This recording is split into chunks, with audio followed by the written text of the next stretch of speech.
All right, so let's start with the big story that we are tracking on WION at this hour.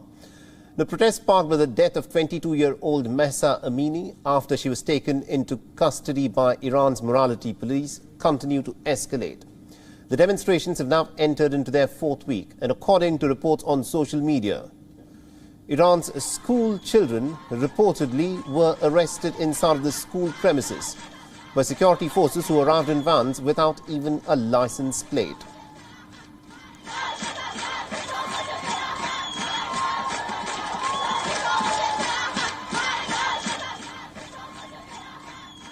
Remember, arrest of school children are reports in the Western media. Iran, of course, needs to come forth and make its position clear in terms of how it intends to respond to protests predominantly by these young school children. Now, these reports have surfaced after videos on social media showed women students at a university in Tehran.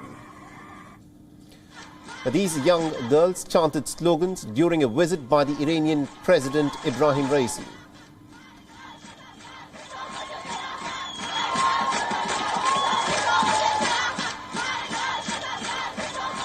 Now, the capital city of Tehran remains on the edge. The flames and smoke billowed in certain streets. And remember, young men and women have been protesting and chanting slogans, and workers have been on strike, and there have been clashes between the protesters and the police that have been reported across the country. The people have come out onto the streets in defiance of a crackdown. They're demanding for the right for women to wear whatever they want.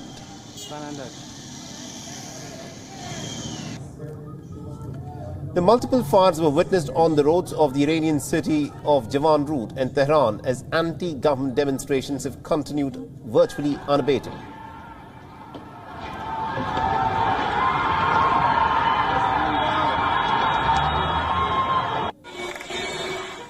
Meanwhile, on Saturday, protesters in Iran reportedly hacked the country's state-run television network. And this was the image that appeared for quite a few moments during a news bulletin in Iran. Now, the interruption in the broadcast took place at about 6 p.m. local time for quite a few seconds, and it showed the picture of Iran's supreme leader, Ayatollah Ali Khamenei, in flames with a target marked on his face. Now, this interruption also had photographs of Mahsa Amini and 3 other teenagers who were also killed in the recent protests. One of the captions read, "Join us and rise up," while another one read, Our youth's blood is dripping off your paws. It also had a group's name called Adalat Ali that translates roughly as Ali's Justice.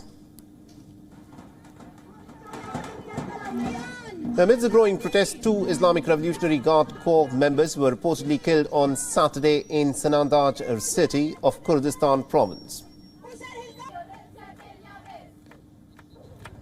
According to human rights groups, more than 150 people have been killed since the agitation began on the 17th of September in the Islamic Republic of Iran, while the government claims that about 60 people so far have died because of these protests.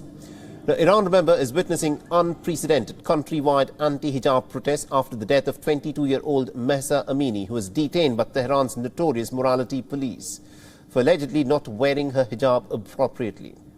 The 22-year-old Iranian Kurdish woman died after she was taken into custody, where she reportedly slipped into coma, and she was in coma in a hospital for 3 days before she eventually died. Now, Iran's Forensic Medicines Organization has said that Amini had died from multiple organ failure and not from any blows to her head or torture that she'd been subjected to.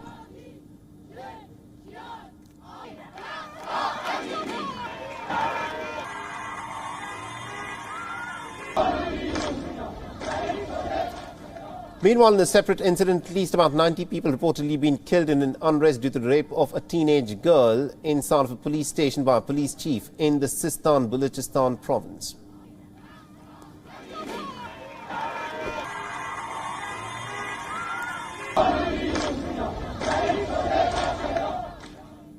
WION is now available in your country. Download the app now and get all the news on the move.